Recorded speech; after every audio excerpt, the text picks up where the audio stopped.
ሚት አድርገህ ነው ቴንክ ዩ እሺ አክቹአሊ እሺ ምን መሰለ አሁን ለምሳሌ ይሄ ምንድነው ሪያሊቲ ላይ የተፈጸሙ ነገራቶችን እኛ ምን ብለን እናምናለን መሰለ ተውራትና ኢንጂል የሚባሉ ነገሮች እንደወረዱ እኮ እናምናለን እንድንቀበላቸውም ታዘናል ግን ምንድነው ከመታዘዙ ጋር ምን ተብለናል መሰለ እነዛ ተውራትና እንትን የሚባሉ መጽሐፎች ላይ እንደተበረዙ ተነግሮናል ተበርዘዋል እነዛ መጽሐፎች ላይ ተጨምሮባቸው ተቀንሶባቸዋል እየተሰማነው ያጀማለሁ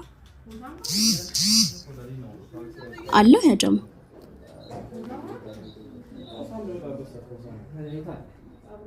ኦኬ እሺ ያ ተጨምሮ ተቀንሶባቸዋልም ተብሎ ተነግሮናል ስለዚህ ይሄ ምንድነው የበፊት መጽሐፎቹ ላይ ቅሪት አለ ብለን እኮ እናምናለን ግን ስለተበረዘ አክሰፕት አናደርገውም አንቀበለውም ቅሪቱ ግን አለ አሁን ለምሳሌ እንዳልከው ኢሳ ለሴት ተፈጠረ ምናምን ይሄ የአምላክ ተአምር ነው ኦሬዲ ሃፕን አድርጓል አምላክ አላህ ነግሮናል ይሄ ነገር ደግሞ የነሱ መጽሐፍ ላይ ቅሪቱ አለ ገባ ሌላ ደግሞ ያልከው ምንድነው ኢሳ ስለ ምንድነው የወፍ ቅርጽ ስለመፍጠሩ ነው የወፍ ቅርጽ ስለመፍጠሩ ይሄ የወፍን ቅርጽ ፈጥሮ ከዛ በአላህ ፍቃድ ወፍ እንደሆነች ይሄ ነገር ሃፕን አድርጓል አምላክ አላህ በቁርአን ነግሮናል እነዛም ደግሞ የተበረዙት መጽሐፋት አለ ልታገኙት ትችላለህ ይሄ ማለት ምንድነው አንድ ናችሁ ሊያስብል የሚችል ነገር አይደለም ከዛ አይ ቁርአን እንዴት ተቀበይዋለሽ ካለ ደግሞ እነዛ የቀደሙ የነበሩት መጽሐፎችን ኮንፊርም ሊያደርግ የመጣ ትክክለኛ መጽሐፍ እንደሆነ አምላክ አላህ ነግሮናል ከዛ ደግሞ እንደው ምን አለ ቻሌንጅ ሲያደርግ እስቲ ይሄኛው ቁርአን ከአላህ ካልሆነ እስቲ ቻሌንጅ አደረገ ራሱ ከአላህ ካልሆነ ምን በሉ አለ እስቲ ፈልጋችሁ መለያየትን አገኙበት አለ ኦኬ ሶ እንደዛ ካለ በኋላ እንዴት አልቀበለው ላይክ በትክክለኛው መንገድ ነው አሁን መጽሐፍ ቅዱስ ጀምሮ ያልጨረሳቸውን ታሪኮች ይጨርሳል ቅድም እንዳልኩ ለአምላክ ያልተገቡ እንትኖችን አስተካክሏል ለነቢያት ያልተገቡ ባህሪያትን የተሰጣቸውን አይ እንደዛ አይደለም እንደዚህ ነው ብሎ ኮንፊርም አድርጓል በጣም ብዙ ነገር ገባ የዩሱፍን መያዝ ትችላለህ ዮሴፍን ማለት ነው በጣም እዛ ታሪኩ ተብላሽቷል እዚህ ሌላ ታሪክ ነው ገባ ትክክለኛው ይሄ ነው ያ ነገር እንደሆነ ደግሞ እንዳልኩ ነው መጽሐፍ ቅዱስ የሃይማኖታዊ መጽሐፉን ትተህ ሎጂካሊ ገደል መክተት ይቻላል መጽሐፍ ቅዱስ አገኘኝ አይደል ቁርአንን ይሄ ልክ መሆኑን አንተ ማንበብ ጀምር እንጂ ራሱ ያሳይሃል ራሱ ቁርአንን ስታነበው እንትን ትለዋል ይሄ አንድ ናችሁ የሚያስብል ነገር ጭራሽ የለም በስቅለት ብቻ አይደለም የምንለያዩ እኛ ፈጽሞ አንድም ሶስት የሚባል አስተምሮ የለም ደሳለው አቀራርበኑላ አሁን ያንቺ መጽሐፍ አንብቤ ደግሞ ታየኝ ልታሰልሚ ማለት ነው አላነብ የባይዛው ቅርብ ነው እኔም እኮ ያልኩ እኮ ቅርብ ስለሆንክ ነው ባይዛው እኔ እንደዚህ አርጊው ማድረግ ለምንድን ነው ማለት አንተ ራስህን እንድትጠይቅ ፈልጌ ነው ገባ የተሻለ ነገር አለ አሁን ለምሳሌ ምንድነው በርገርና ሽሮ ቀርቦልኝ የምታስቀድመው አይደል ሶ ይሄ ማለት አይ ይሄኛው ሽሮ ይሻለኛል ሽሮ ድሮ በህፃንነት የሰሰማ ሲፎግሩኝ ለነታችን ለመርሳት ፕሮቲን አለው ተብያለሁ ብለህ እሱ አርጋለሁ ጃቢር ጀለብያ ለግዛልህ ቢለኝ ምን ልግዛልህ ቢለኝ ቢዋይዲ ከገዛሽልኝ ያረዳ ታስብ እንዴ ገመች ዝም እናመጣለን ሌላ ጊዜ በዚህ ጉዳይ ላይ በጣም ዲቤት እናደርጋለን ግን እኔ ብላስፌመስ የሆኑ ነገሮችን ቃላቶችን መናገር የሰውን ሃይማኖት በጣም ማክበር እፈልጋለሁ ገብቻለሁ አይደል ሰው የያዘው እምነት ትክክል ነው ለራሱ አንቺ ልክ አይደለሽም እንደዚህ ምናምን ስድብ የተሞላው አንቺ የምትቀበዩን ሃይማኖት አንቺ የምትቀበዩን ነብይ መሳደብ መልካም አይደለም ገብቻለሁ አይደል ሂሳብ በይልኝ እስኪ ድሮ እና ያን ሪስፔክት ማድረግ ፈልጋለሁ ገብቻ የራሴን ዲፌንድ ማድረግ ብቻ ሳይሆን የሌሎችንም መልካም የራሳቸውን ፌስ ሪስፔክት ማድረግ ፈልጋለሁና ቁም ነገሩ እንደዛ ነው ያ አይ ግድ ነው እኛ በእስልምና እንደምታውቀው ነው እንግዲህ ኢቭን ቢሳደቡ እንኳን እንዳትናገሯቸው ተብሏል ቢሳደቡ እንኳን ያው ግራቸው ስጡ ባይልም እንዳትሳደቡ ተብለናል ኮምፎርቴብል ሆኜ የማወራው እናንተ ቤታ ባይዘው በጣም እኔ ኮንፌስ ማድረገው የምመሰክረው ነገር ሩድ አይደላችሁም በጣም ሩድ አይደላችሁም you are not rude ማለት ነው ባለጌዎች አይደላችሁም አትሳድ አውርደው አስወጣው ምናምን የለም እናንተ ቤት በጣም ደስ የሚለው ነገር እቺ ባይ ዘ ዌይ ቀመራችሁ ልትሆን ትችላለች የሆነ የምትስቡባት ነገር አለች ቀመራችሁ የተስማማችሁባት ከነጃቢር ጋር እዛ ቤት ይሄን ቢማሩ ኖሮ ባይ ዘ ዌይ ስንቱን በወሰዱ ነበር ስንቱን ባስቆበለሉ ነበር የላችሁም ቶለራንስ ባይ ዘ ዌይ ትግስት ብቻ አይደለም ባይ ዘ ዌይ እምነት የምታስረጅበት መንገድ ሪዝን ገብቷላ ምክንያት ፖላይት መሆን ብቻ አይደለም የምታስረጅበት ምክንያት ያ ወሳኝ ነው እናንተ ቤት የተረዳሁት ነገር ሁሉንም ሪስፔክት ታደርጋላችሁ አስገቡት ያውራ ምናምን ነው ስትሉ ምሳማው ባይዘው እንትና ራሱ ደስ ይለኛል እንትና የምታውቁት ከሆነ ኃይሉ ዮሐንስን ታውቂዋለሽ ኃይሉ ዮሐንስ አንድ ፔንት ያለ ኃይሉ ዮሐንስ የሚባል ፔንት I think so ታውቂዋለሽ ያዩን ቴምፕሌት ፕሮብለም መሰለኝ በቃ እናንተ ባጭሩ ፖላይት ናችሁ ማለት ጨዋዎች ናችሁ ካፋችሁ መጥፎ ነገር ሲወጣ ሰምቼ አላውቅም ሁሉንም ቶለሬት አድርጋችሁ ማናገር የምትፈልጉ ሰዎች ናችሁ ያ ሜቢ የታዘዛችሁትን ስለምታከብሩ ነው ለማስመሰል ሳይሆን የታዘዛችሁትን ስለምታከብሩ ነው በቃ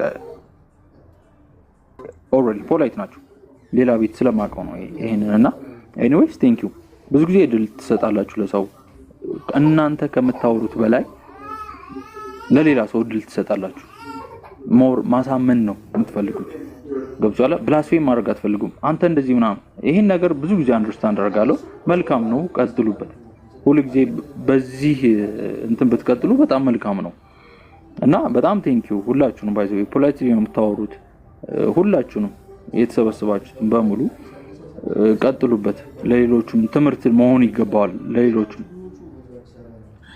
ምሳሌ ታሞቃቅሰን ጀለቤውን ከመልበስ ወደኋላ አትልም አታሽሙንም ነው አታሰማሙ ማሽሞን አይደለም አላህ ግን በቁርአን ይለናል ላይካ አላህ በቁርአን እንዲህ ነው የሚለን አይካ እነዚህ ከአላህ ሌላ የሚገዟቸውን ጣዖቶችን አትስደቡ ይላል አይካ ድንበር በማለፍ ያለ ዕውቀት አላህን ይሳደባሉ ደግሞ ተነግሯቸዋል እኮ ቃሉም እኮ በእነሱ አለ እኮ አይተገብሩትም እንጂ አይ የኔ ዘመዶች አይተገብሩትም እንጂ ቢተገብሩት ባይዘው ጥሩ ነበር ግን ዕውቀታቸው ምድራዊ ነው ወርልድሊ ዊዝደም ይኖራል ዓለማዊ ዕውቀት ሲኖር ሚስት አደርጋለህ ገብቷል አይደል ግን ሰዎችን በፍቅር ታሸንፋለህ በቃ እውነታው ይሄ ነው በፍቅር የሚያሸንፈው ማን እንደሆነ I understand that's the truth ገብቷል አይደል እውነት ምንድነው ሰውን የምታሸንፈው በእውነት በፍቅር ዌልካሚንግ ነው ደግሞ ዌልካሚንግ እኔ አሁን ለምሳሌ አንገር ማኔጅመንት የምሰራበት ያለውበት ሴክት የሚያስተምረኝ ያንን ነው ሰዎችን በፍቅር መቀበል ስራዬ ነው ለደሞዜ ስል ነው የምሰራው ባይዘው ይገብቷል አይደል ግን ሰዎችን ስማይሊንግ ፌስ አክሴፕት ማድረግ ሐሳባቸውን ማዳመጥ አለማንቋሸሽ ገብቷል አክሴፕት ማድረግ በቃ እናንተ ጋር ያየሁት ነገር ይሄ ነው እመሰክራለሁ የትኛውም ቤት ብሄድ ሁሉ ጊዜ ኮንፌስ አደርጋለሁ እመሰክራለሁና በዚሁ ቀጥሉበት ኤኒዌይስ እና በጣም ሁሉ ጊዜ ደግሞ በጣም አመሰግናችኋለሁ እሺ በቃ አምባችንን አታምጣው ምንድነው አተኙ ነው እንደምትል አሞዳ ማውራ ፈልገሻል እሺ እንትን ቪዲዮ ፖስት ይቻለው እሺ በትልቁ አካውንት እና ገብታችሁ የመጀመሪያውን ቪዲዮ እሺ ያጀማ ሁላችሁ ኮፒ ሊንክ አድርጉ አካውንቱን እንዴት እንደሚደረግ እንትን ክሊር ነው በጣም እሺ ሁላችሁም አንዴ አካውንቴን ሊዘጋብኝ ስለሆነ ዋርኒንግ አሳይቶብኝ ቀጥይሙ እሺ ኔትወርክ ምናልባት ከሰራ ነው ግን ቅድምም እየተደራረብን ነበር ቫላራውን ቁርአንን አላነብም ምናምን ሲል ሰምቻለሁ ቫላራ አለህ ካለ ለምሳሌ አሁን አንተ የሙሴን ነብይነት ባትቀበል ወይ የአብርሃምን ነብይነት ባትቀበል ተውራትን ባትቀበል እድናለሁ ብለህ ታምናለህ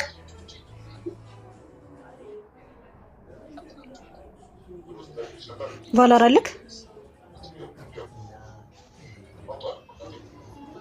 ይሰማል ወይስ አሁንም ኔትወርክ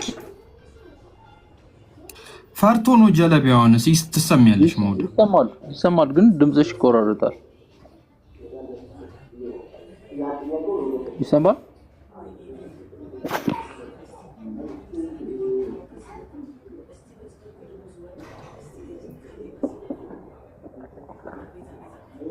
ምን ኧረ አንተ ደግሞ ዳሽ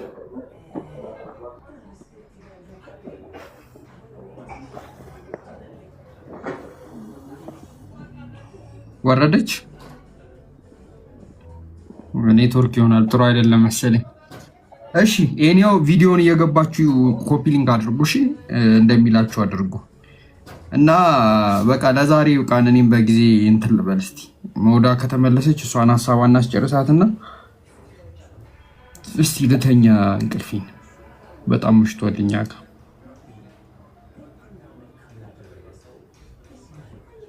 መውዳ ቀጥይ። ይሄንን ሀሳብ ብቻ ላይዘው ነው ማንበብ አለብኝ የሚለው ጋር እንዲደርስ ብቻ። እሺ ቀጥይ፣ ችግር የለም። እሺ ቫለር አሎ ወይ እሺ የሙሴን ነብይነት ባትቀበል የተውራትን መጽሐፍነት ባትቀበል ምትድን ይመስልካል? እነዚህ ነገራቶች ባታምን ችግር የለውም። አምላክ አንድ ነው ካልክ መጽሐፍቶችንና እነዚህ ሙሴን አብርሃምን ምናምን ነብይነት ባትቀበል ትድናለህ? እኔ እኮ ሙሴን አልቀበልም ብያለሁ እንዴ? አላልክም። አላልክም። አሁን ዝም ብዬ ነው እየጠየኩ ያለሁት። አንተማ ትቀበላለህ አውቃለሁ፣ ግን ባትቀበል ትድናለህ? የሙሴን መጽሐፍቶች ሳይሆን የእግዚአብሔርን ቃል ነው መቀበል ያለብኝ።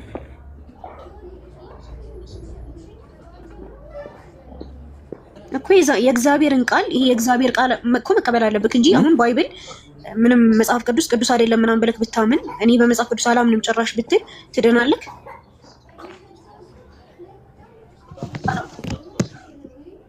ምን አልከኝ? መጽሐፍ ቅዱስ አይደለም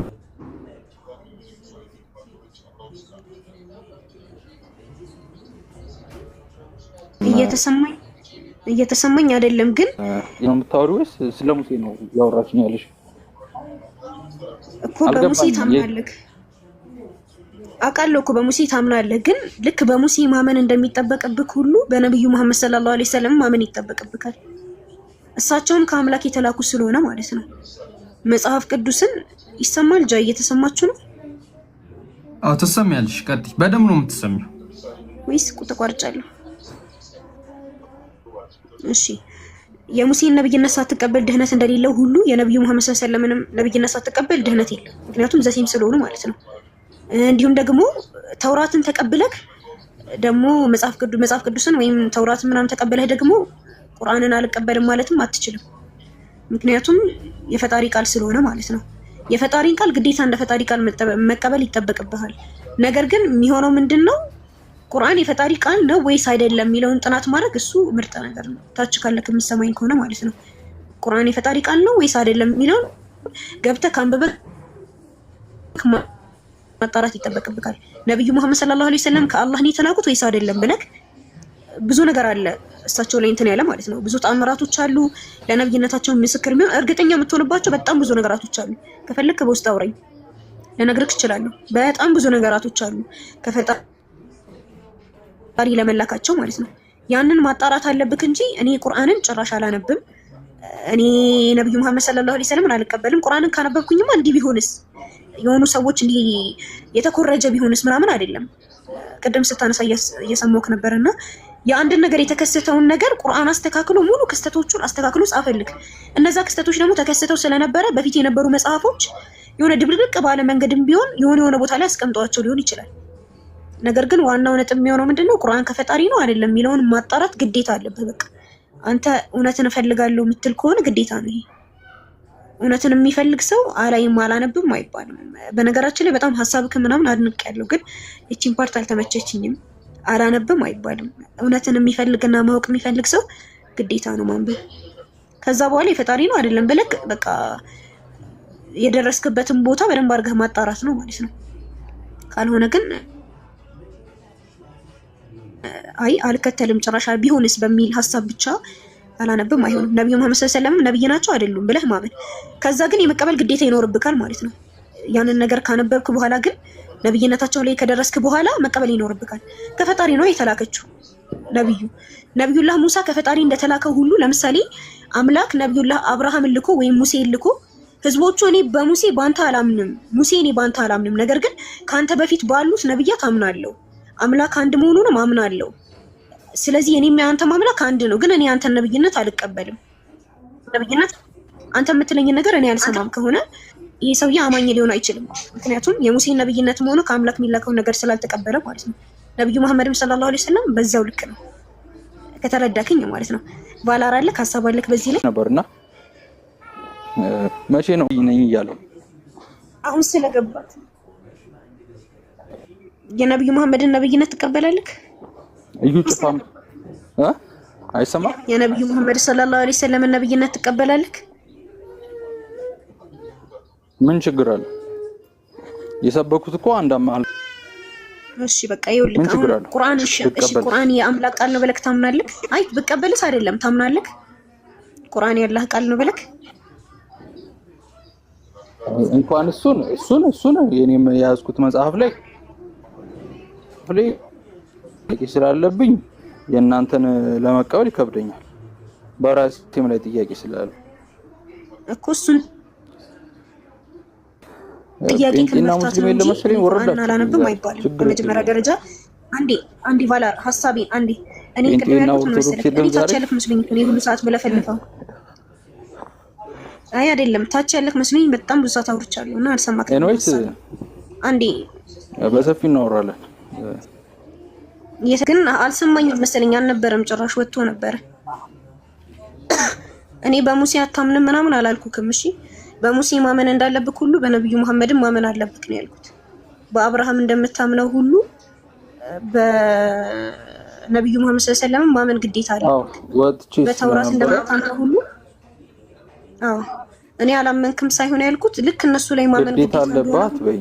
እኔ አሁን ለምሳሌ የተጻፈልኝ ቦታ ላይ የተጻፈ መቀበል አይደል ብሉይ ኪዳን ስልሽ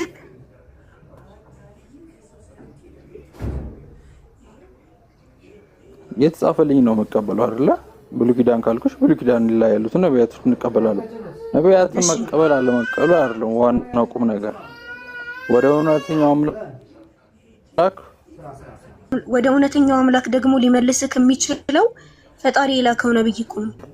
ፈጣሪ የላከው ነብይ መልእክቱን አስይዞ ነው ፈጣሪ የሚለው መልካም ስራ ማድረግ ነው እኮ።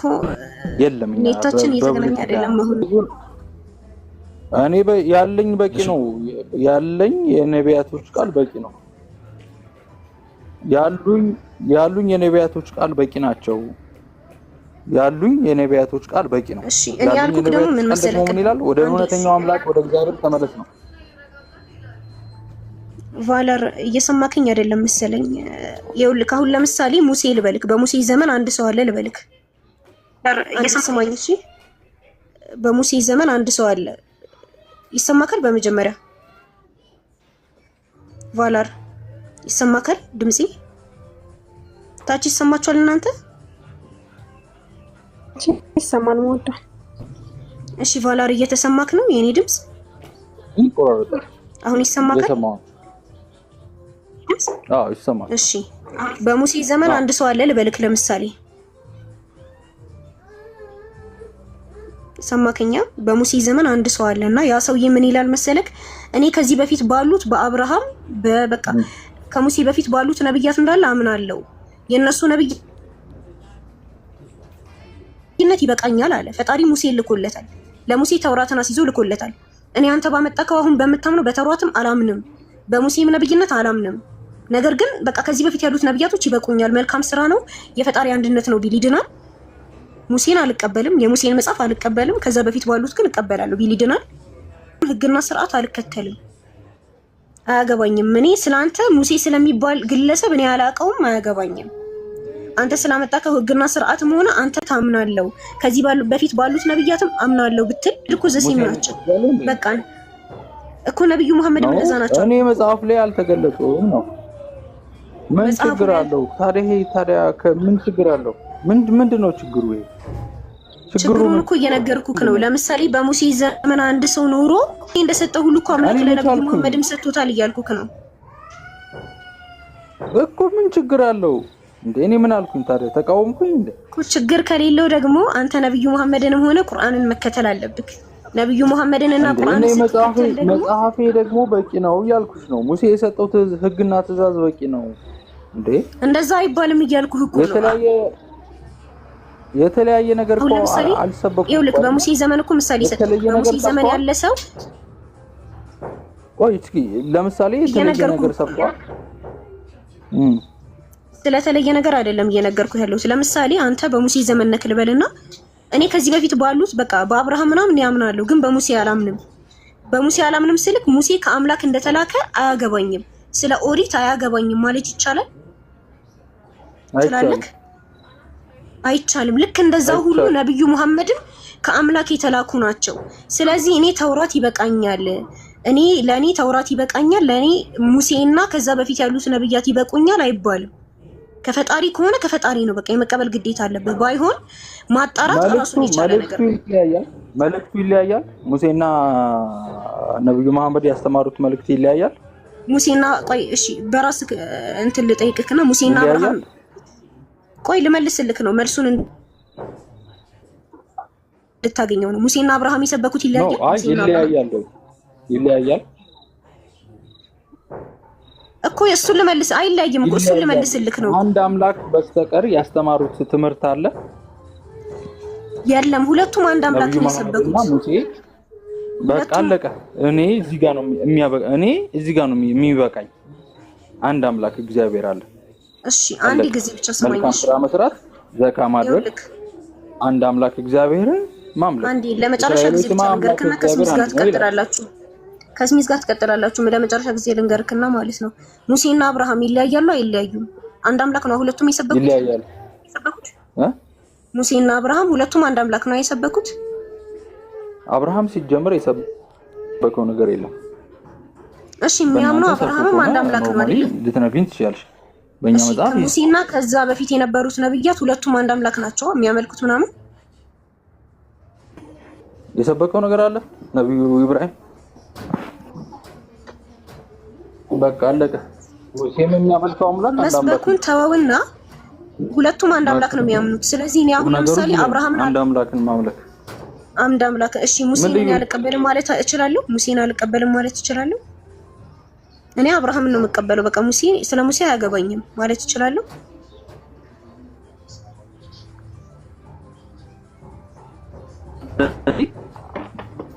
ነቢያትን ከፋፍሎ መቀበል በቃ ጎበዝ ተባረክ። ይኸው መጣክልኝ። አሁን ገና ነብያትን ከፋፍሎ መቀበል የሚባል ነገር የለም አልከኝ።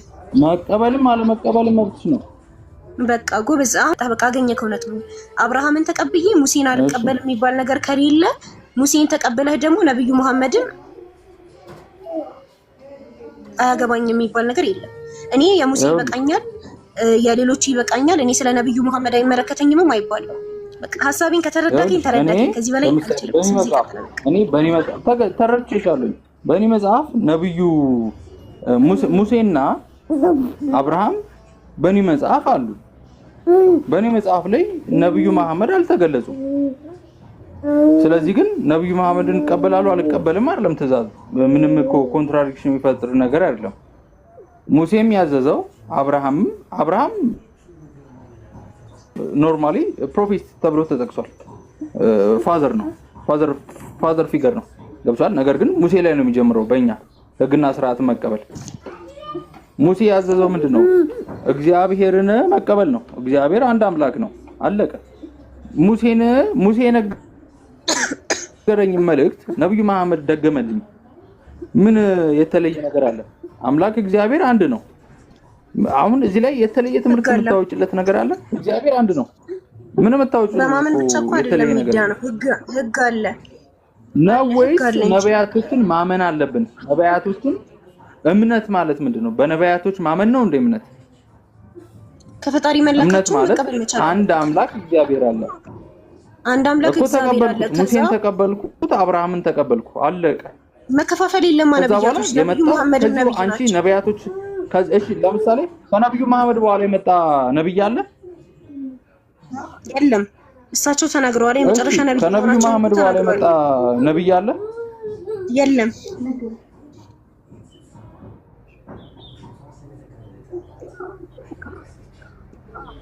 የለም ማለት ነው። ነብዩ መሐመድ ሰለላሁ ዐለይሂ ወሰለም ተናግረዋል። ፈጣሪ ነግሮካል። በቃ እንዳበቃ ከዚህ በኋላ ነብይ እንደማይላክና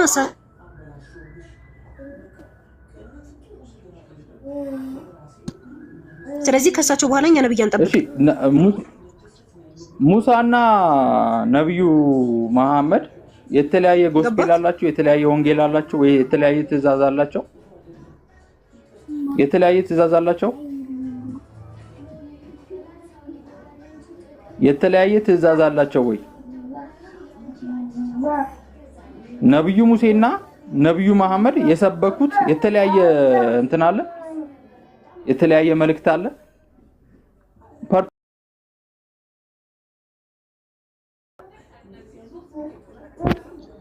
ኔትወርኳ አስወጥቷት ነው። ሰላም አለይኩም ጃ፣ እንዴት ናችሁ? ባላር እንዴት ነህ? ሰላም ነው። አይ ኔትወርኳ አስወጥቷት ነው። ኦኬ አለች እንዴ? አወዳለሽ? ማን ነው የወጣው?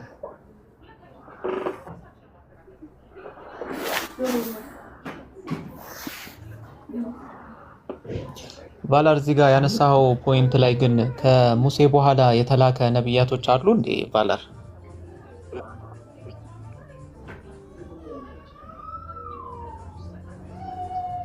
ቢኖርስ ቢኖርስ ምን ችግር አለው? ቢኖርም ምን ችግር አለው? ነብያቶች የሚላኩት ለምንድን ነው? ችግር አለው እኮ አላልኩም ባላር። የሰማኝ ከሆነ ስሚዝ ነብያቶች የሚላኩት አንድ አምላክ እግዚአብሔርን ለማስታኝ። ስለዚህ ከሙሴ በኋላም አምላክ ነብያቶችን ሲልክ ነበር ማለት ነው አይደል?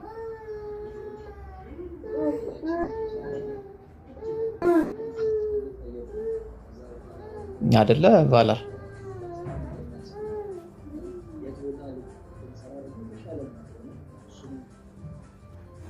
ይሰማል? አይሰማም? አልሰማውክም ካወራክ። አይ ይሰማል ወይ ነው እያልኩ ያሉት። ይሰማል? አሁን ይሰማል። ተናገራ። ለምሳሌ ከሙሴ በኋላ ነብዩ ኤርሚያስ አለ፣ ነብዩ ኢሳያስ አለ። ስለዚህ ነብያቶች አሉ ማለት ነው ከነብዩ ሙሴ በኋላ ሲልክ ነበረ። በጣም ጥሩ። ስለዚህ ከነብዩ ሙሴ በኋላ መልእክተኞችን መላኩ ነብያቶች ነበሩ። አዎ። ስለዚህ ኮንቲኒቲ አለው ማለት ነው መልእክቱ አይደለ? እሱን አንረዳ? አዎ አለ ምን ችግር አለው? ከዛ ኮንቲኒቲ ውስጥ ስለዚህ ከዛ ኮንቲኒቲ ውስጥ ነብያችን መሐመድ ሰለላሁ ዐለይሂ ወሰለም ነብዩ መሐመድም ተልከዋል የሚል ኢምፕሊኬሽን አንተ ለምን ትዘጋዋለህ? መች ዘጋሁት? ማንም ቢላክ የእግዚአብሔርን አንድነትና የእግዚአብሔርን ትእዛዝ የሚያስተምር ከሆነ ምን ችግር አለ? ለምሳሌ አንተ ደመደምክ። ለምሳሌ እናንተ ደመደማችሁ የነብያቶች መጨረሻ ነብዩ መሐመድ ናቸው አላችሁ።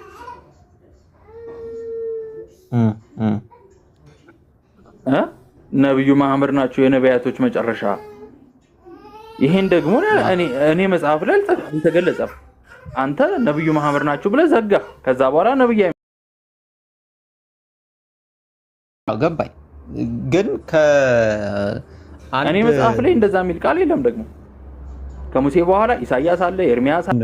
ሰፊ ርዕስ ይሆናል እንጂ ቫላር ምናልባት ነብዩ መሐመድ ሰለላሁ ዐለይሂ ወሰለም በባይብል ተጠቅሰዋል አልተጠቀሱም የሚለው ሰፊ ርዕስ ነው። እዛ ላይ ልንገባ እንችላለን። ግን ዋናው ፖይንት ምን መሰለህ?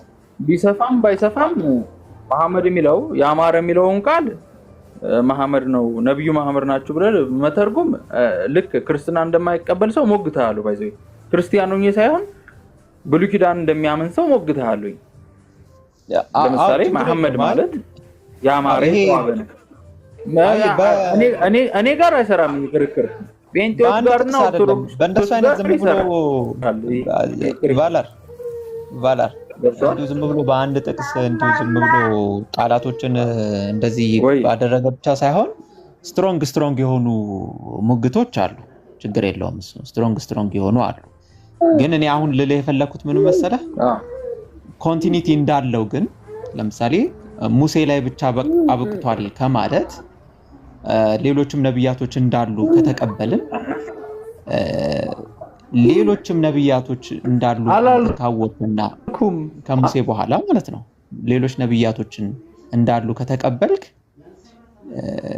ነብዩ መሐመድም ሰለላሁ ዐለይሂ ወሰለም ራሱን አስተምህሮ ይሄ ከሙሴ ጋር የነበረው አስተምህሮ እኔ አበቃ ለምሳሌ ኖ አላልኩም እኮ ገብቷል አይደል ነብዩ መሐመድ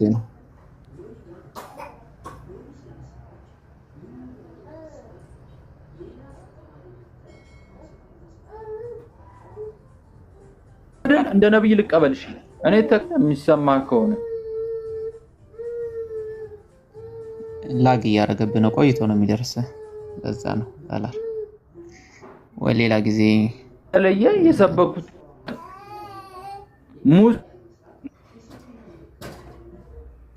እኮ የተለየ የሰበኩት ነገር ከሌለ ለምን አትቀበላቸው? የተለየ የሰበኩት ነገር አለመኖሩ እኮ ነው እንድትቀበል የሚያደርጋቸው። መልእክታቸው አንድ መሆኑ እኮ ነው እንደውም እንድትቀበል። አንድ ነብዩ መሐመድ ነው የኔ ኔትወርክ ነው።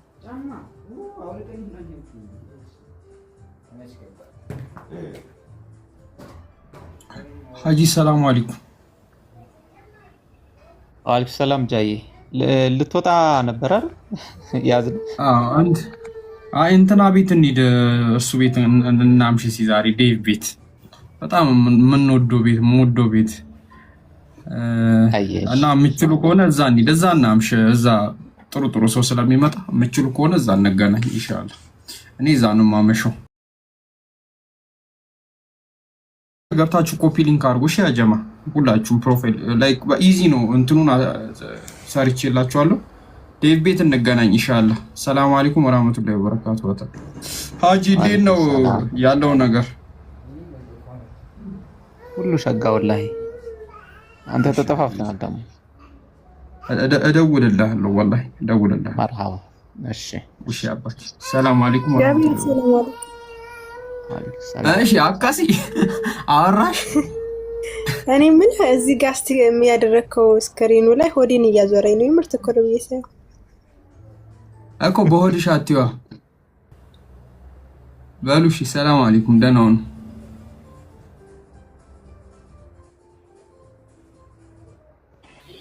አስሊም አሉት ስለማሉት ፈነዘረ ኢላ አቢሂ ወደ አባቱ ተመለከተ ይላል።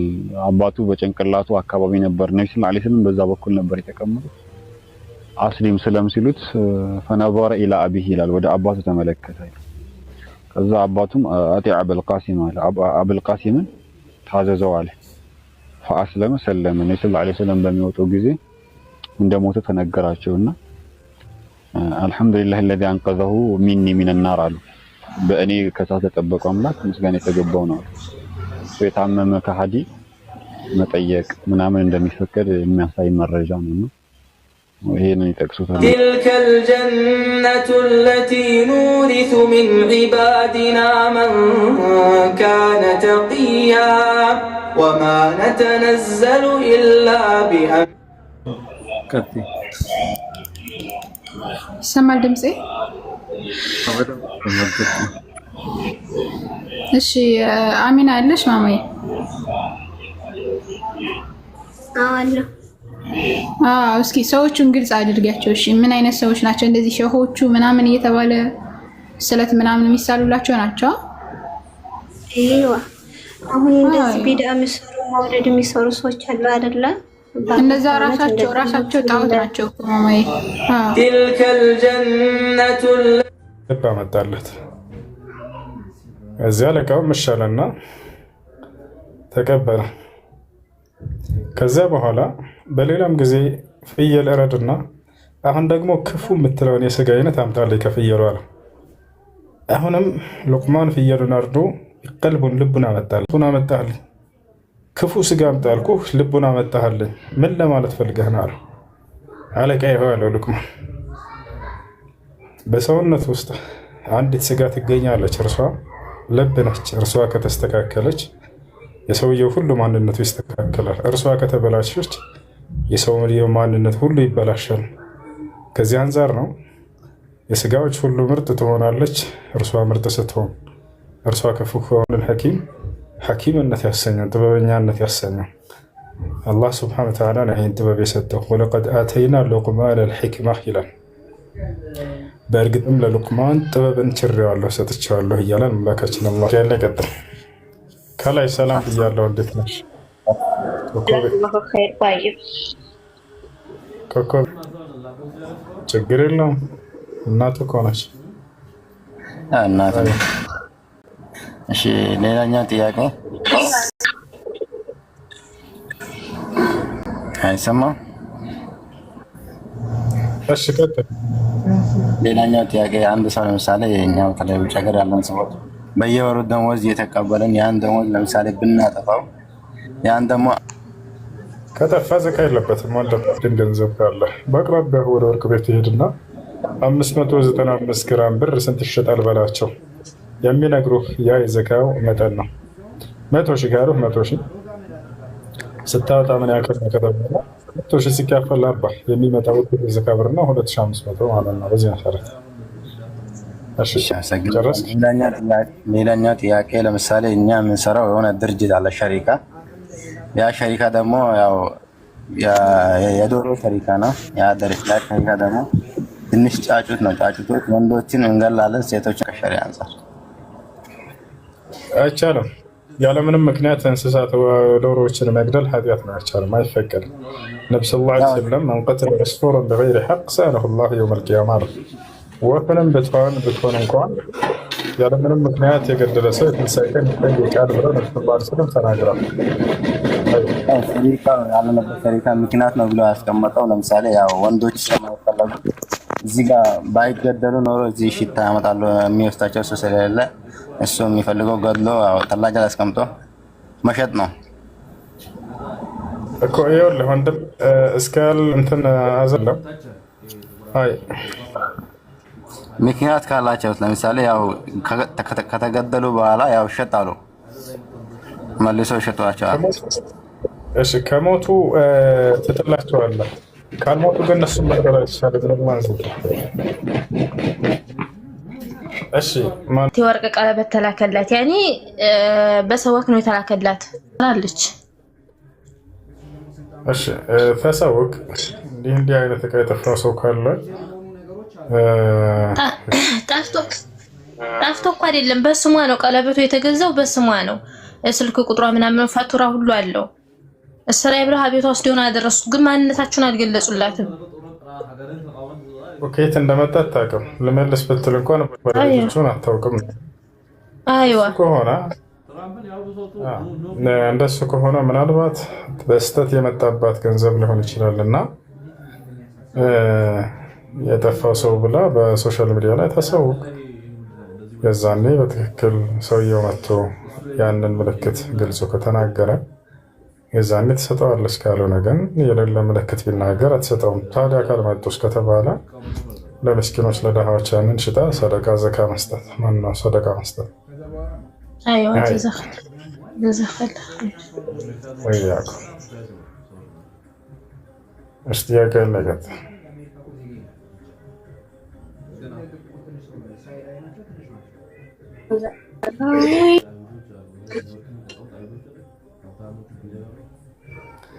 እሺ ጥያቄ ከሌላችሁ አትላኩ ልጆች ገጥሽ ያላ አንዝሩታ።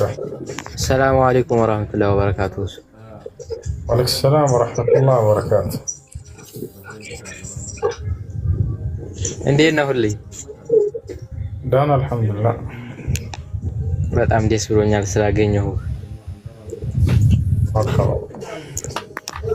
እሺ አንዴ ቁርአን እቀራለሁና ልግባት ባንተ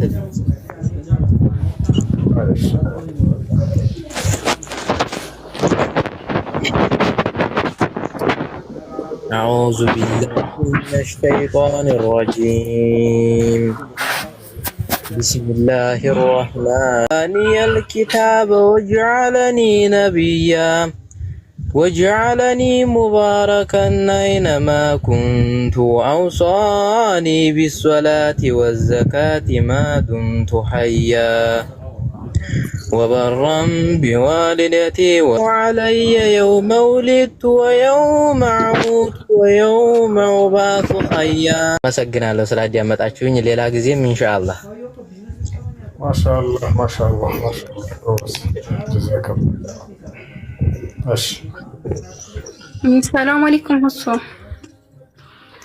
قال إني عبد الله يا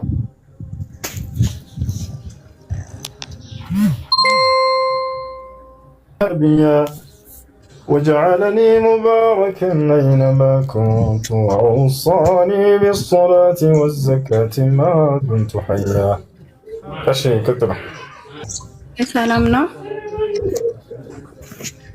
دانا الحمد لله አንድ ጥያቄ ነበረኝ አሁን እዚህ ቲክቶክ ላይ ማለት ነው እንትን ቻሌንጅ ምናምን ነገር ብለው ፎሎ ምናምን ማስተራረግ ማለት ነው እሱ ላይ ብዙን ጊዜ የበረሃ ልጆች በረሃ ላይ የሚሰሩ ልጆች እዚህ ያኔ ስደት ላይ የሆነ ቻሌንጅ ምናምን ይሰጣቸውና የሆነ ፎሎ አርጉ ምናምን ይባላል አሁን እዛ ላይ የሆነ ፎሎ ምናምን ብናረግ እንዴት ይታያል ማለት አራም ምናምን ይሆናል የምናደርጋቸው ሰዎች ከዲን ጋር የሚጋጭ ነገር የሚያስተላልፉ እስካልሆነ ድረስ ችግር የለውም ፎሎ ብታደርጓቸው አንድ እስላማዊ ትምህርቶች የሚለቅ ከሆነ ሁለት ደግሞ እስላማዊ ትምህርት ባይሆንም ለሰዎች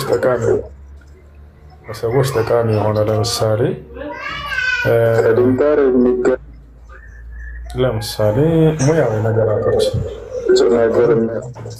ከሆነ የዛኔ ችግር የለውም እሺ ማለት ክርስቲያኖች ሆነው እንደ መዝሙር አይነት የሚለቁ ሴቶች ምናምን ነው ብዙን ጊዜ የሆነ ቻሌንጅ ምናምን ሲሰጡ ብር ለመስጠት በፎሎ ምናምን ነገር ብዛት እንደዛ እንደሱ አይቻልም እሺ ካሉበት ስህተት እንዲወጡ ማስተማር እንጂ እነሱን በዚህ መንገድ ዳም ማድረግ ማገዝ አይቻልም አይ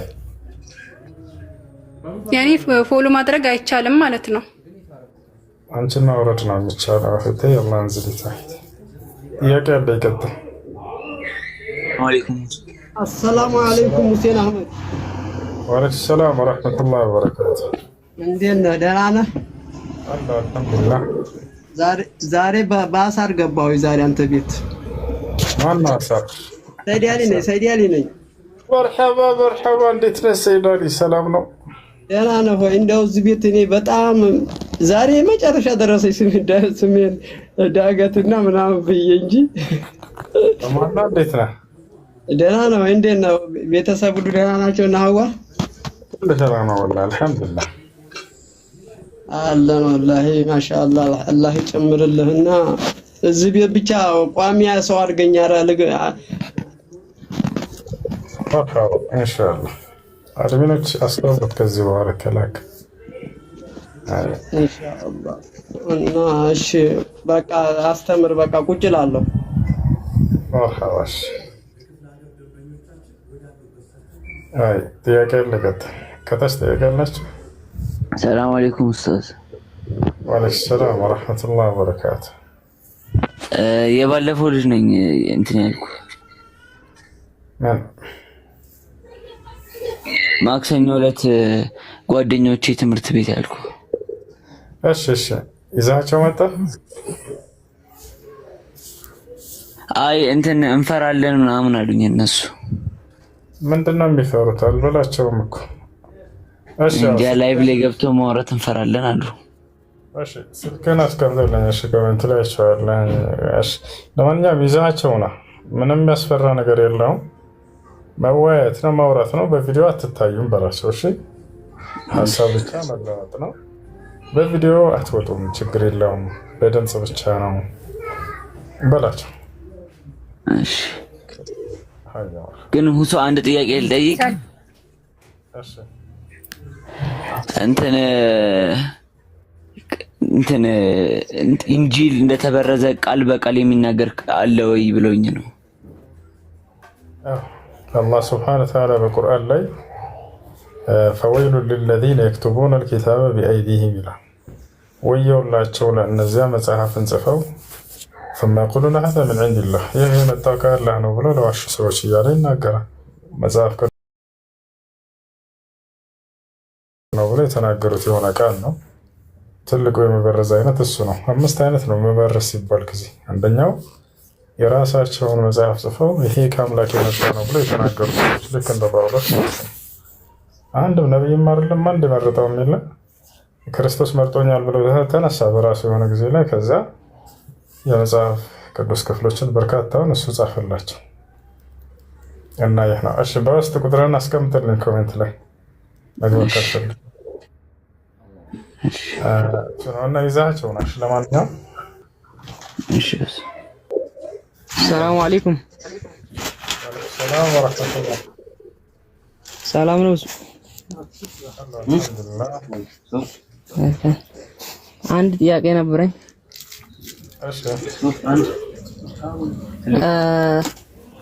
እናትና አባት ማለት ነው ተጋጩ እንበል። ለምሳሌ አባቴ እናቴን ያለ አግባብ ይበድላታል እንበል።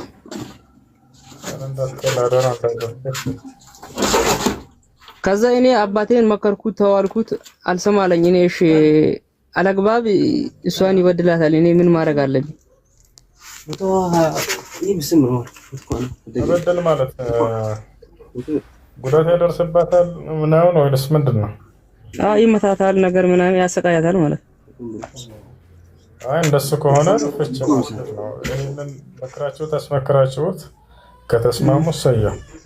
የማይስማሙ ከሆነና እሷን ግን የሚጎዳት ከሆነ ሰውዬ የዛኔ እናንተ አላህ በቁርአን ላይ እንደተናገረው ወይ በሰላም አኖሯቸው ሴቶችን፣ ካልሆነላችሁ በሰላም ተለዩዋቸው ብሏል። እና ስለዚህ ነገር መፍትሄው በቃ ማፋታት ነው ማለት ነው። መጀመሪያ መስማማት ነው፣ ማስማማት ነው። ከተስማሙ ሰየው። አንስማማ ካሉ ግን ይሄ ሰውዬ ሌላ አደጋ ሳያደርስባት የሚጎዳት ከሆነ ይሄ ሰውዬ የዛኔ በሰላም አለያየት ነው። መርሐባ። ሰላም አለይኩም። ሁሱ ቀዳ ጾምና ሱና ጾም አንድ ላይ መጾም ይቻላል? ማለትም በአንድ ቀን እና ሱና በአንድ ቀን መጾም አይቻልም? አዎ አይቻልም። መርሐባ። እሺ ሳልኖር ሰላም፣ እንዴት ነህ? አለን አልሐምዱሊላህ። ደህና ነው ወይ? ክብሩ ይስፋ ለፈጣሪ። እንዴት ደህና ነህ? አለን አልሐምዱሊላህ። እሺ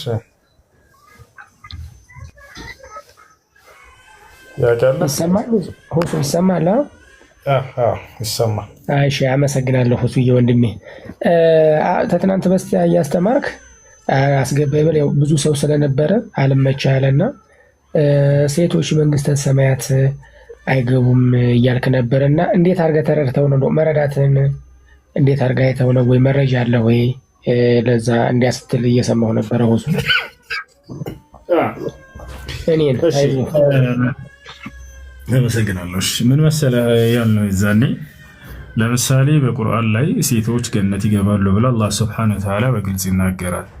በመጽሐፍ ቅዱስ ላይ ግን ሴቶች ገነት ይገባሉ የሚል ቃል የለም ነው ያልነው። ወንዶች እንደሚገቡ አሳይተዋል ክርስቶስ። ለምሳሌ አንተ ከእኔ ጋር ገነት ትኖራለህ ብሎታል። ግን እንዲሁ እንደው በቁርአን ላይ ቃል በቃል ሴቶች ገነት ናቸው ብሎ አላህ የተናገረላቸው ቦታ አለ። ይሄ ነው እና መጽሐፍ ቅዱስ ላይ አንድም ቦታ ላይ ሴቶች ገነት ይገባሉ የሚል የለም ነው። እንደሱ ካለ እሺ ደሳል።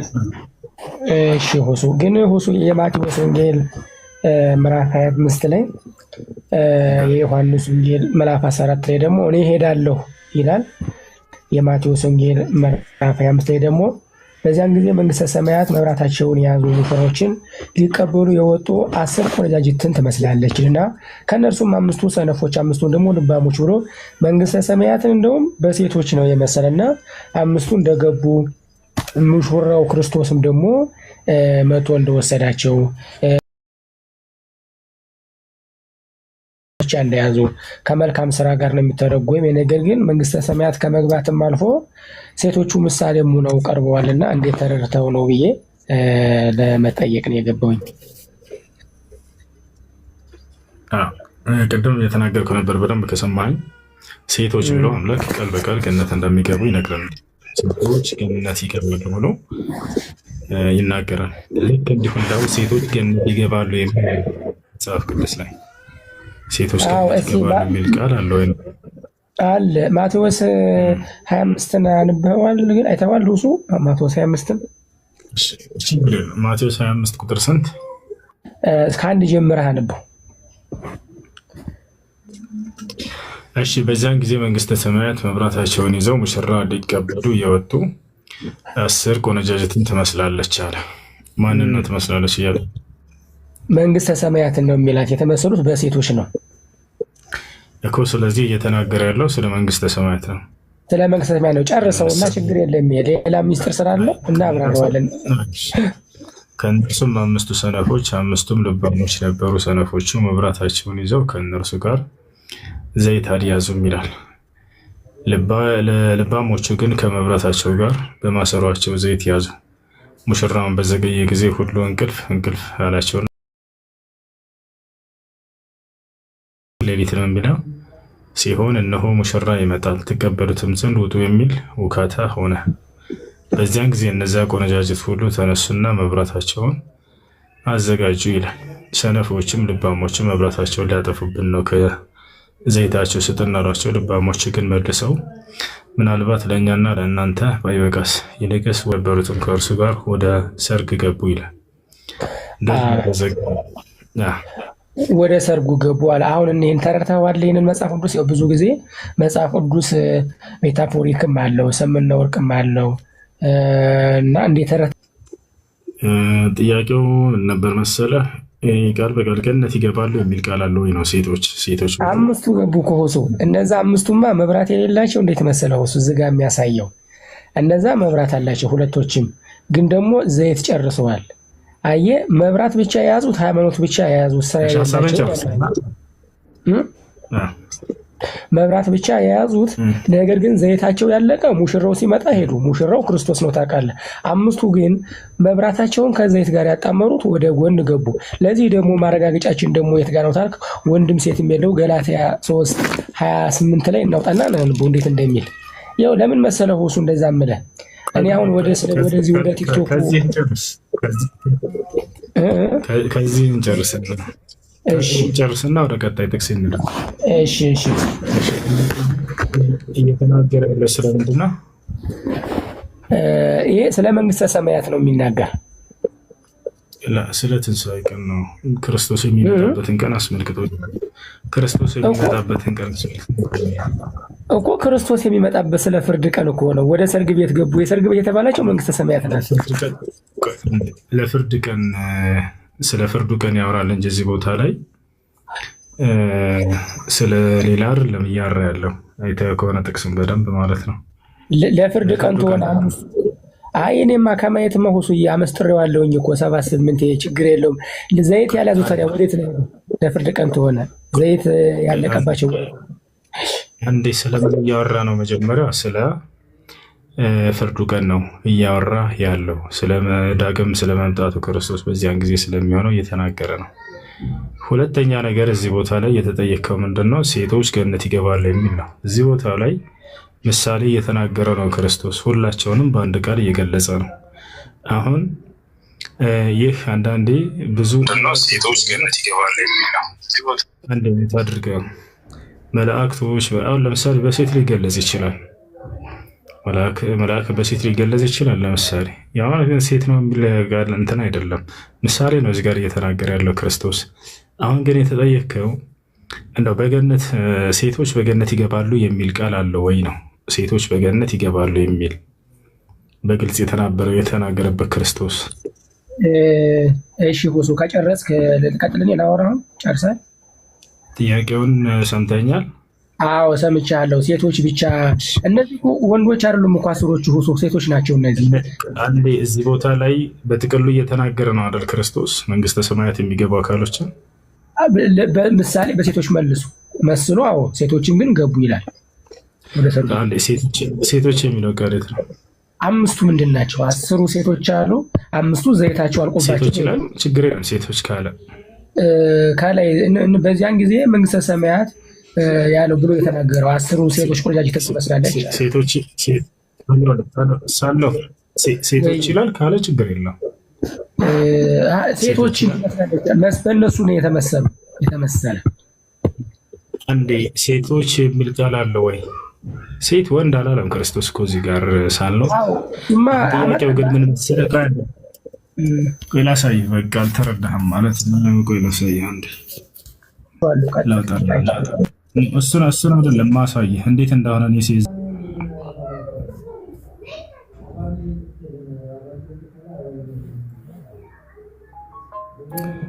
እሺ አምላክ አላህ Subhanahu Wa Ta'ala ሲናገር ቃል በቃል ሴቶች ገነትን ይገባሉ እያለ ይናገራል። ቆይ ላሳይህ አንዴ እንዴት እንደሆነ። የዛኔ ስናወራ የነበረው እንደዚህ ነው። በግልጽ ቃል ሴቶች ገነት ይገባሉ የሚል ቃል አለ ወይ ነው። ገላትያ 3:28 እንደሆነ የተረዳው ጋንይና ገላትያ 3:28 እንስጥኝው። እሺ አንድ ጊዜ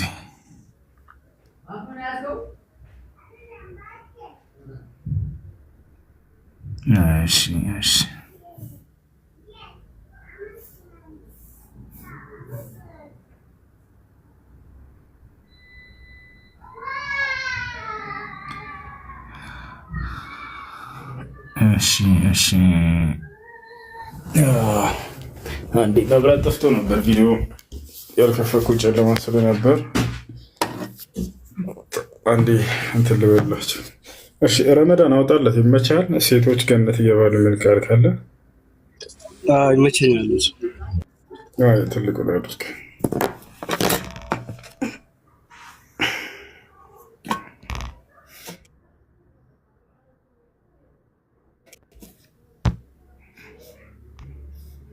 ቁርአኑም ከፍተዋ አይደለም እሱ የሚፈልገው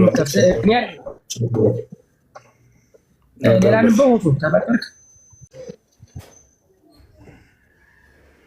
እሺ የምትዋጠው ወደ ገላትያ ሰዎች ምዕራፍ 3 ቁጥር 28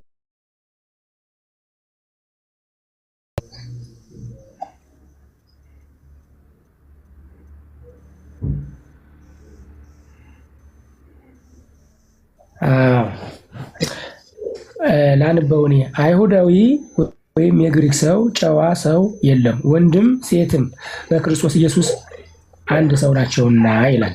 ስለዚህ በእኛ ቤተክርስቲያን ላይ አይሁዳዊም የግሪክ ሰውም ጨዋ ሰውም የለም፣ ወንድም ሴቶችም በክርስቶስ ኢየሱስ የገነት እንደሚገቡ ዝለይ ይናገራሉ። እሱ ወንድም እሺ ጨረስክ? ጨረስክ ወይ? አሎ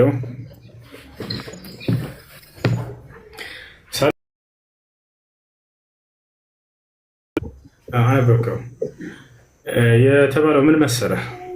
ቃል በቃል አላህ ሴቶች አይሰማም ይዘገያል። ከዴ ነው የሚዘገያው ልጆች ወይ አይሰማም እንዴ? ከዴ ነው የሚዘገየው ልጆች ይሰማቸዋል ወይስ ከሱ ነው? አሉሱ ይሰማል። ኦኬ አላህ Subhanahu Wa Ta'ala ቃል በቃል ሴቶች ብሎ ቃል በቃል ሴቶች ገነትን ይገባሉ ያለ ይናገራል። ልክ እንዲህ አይነት ነበር የፈለግነው የዛኔ ራሱ ማለት ነው። እና ሴቶች ገነት ይገባሉ ብሎ አምላክ አላህ ሲናገር ወንዶች ይገባሉ ብሎ ቃል በቃል ይናገራል። ስለዚህ የተጠየቀው ምንድነው? ሴቶች ገነት ይገባሉ የሚል ጥቅስ አለ ወይ ነው። እንደዛ ነው እንጂ እኩል ነን እኛና እንትናዎች ምናምን አንለያይም ምናምን እሱ አይደለም። ነብዩ ሰለላሁ ዐለይሂ ወሰለም ሰዎች ሁሉ ከፈጣሪ ዘንድ እኩል ናቸው ምናምን እያሉ ይናገራሉ። እናንተ አትለያዩም፣ እናንተ ልክ እንደማበጠሪያ ጥርስ እኩል ናቸው እያሉ ይናገራሉ። እሱን አይደለም። ሰዎች ይበላለጣሉ አይበላለጡም፣ እኩል ናቸው አይደለም በሚለው ሳይሆን በዚህ ደረጃ በጣም ተናግረዋል ነብያችን ሰለላሁ ዐለይሂ ወሰለም። እኔ ግን ያን አይደለም እየጠየቀ ያለሁት። ቃል በቃል አላህ ሴቶች ገነትን ይገባሉ የሚል ጥቅስ አለ ወይ ነው። እሱ ነበር። ለምሳሌ በቁርአን ላይ ላሳየህ። ሱራ አል-ኢምራን 195 ላይ ሱራ አል-ኢምራን 195 ላይ አንድ የረመዳን አወጣለት ይመቻል። እሺ እዚህ ቦታ ላይ አላህ Subhanahu Wa Ta'ala ሲናገር ምን ይላል? ተመልከት። ያሳይ በርካታ ቦታ ላይ አለ። ከዚያ መካከል እዚህ ምን ይላል? ጌታቸውም እኔ ከእናንተ ከወንድ ወይንም ከሴት የሰሪን ስራ አላጠፋም፣ ከፊላችሁ ከከፊሉ ነው በማለት ለእነርሱ ልመናቸውን ተቀበለ። እነዚያም የተሰደዱ ከሀገሮቻቸውም የተባረሩ በመንገድም የተጠቁ የተገደሉ ክፉ ስራቸውን ከእነርሱ በእርግጥ አብሳለሁ፣ በስሮቻቸውም ወንዞች ከሚፈሱባቸውን ገነቶች በእርግጥ አገባቸዋለሁ። ያው ቃል በቃል ሴቶች ገነት ይገባሉ። እንዲህ የሚል ጥቅስ ነበር የፈለግነው። ሌላ ልጨምርልህ። ሱረቱ ኒሳ 124 ላይ ሱረቱ ኒሳ 124 ላይ አላህ ሲናገር ምን ይላል?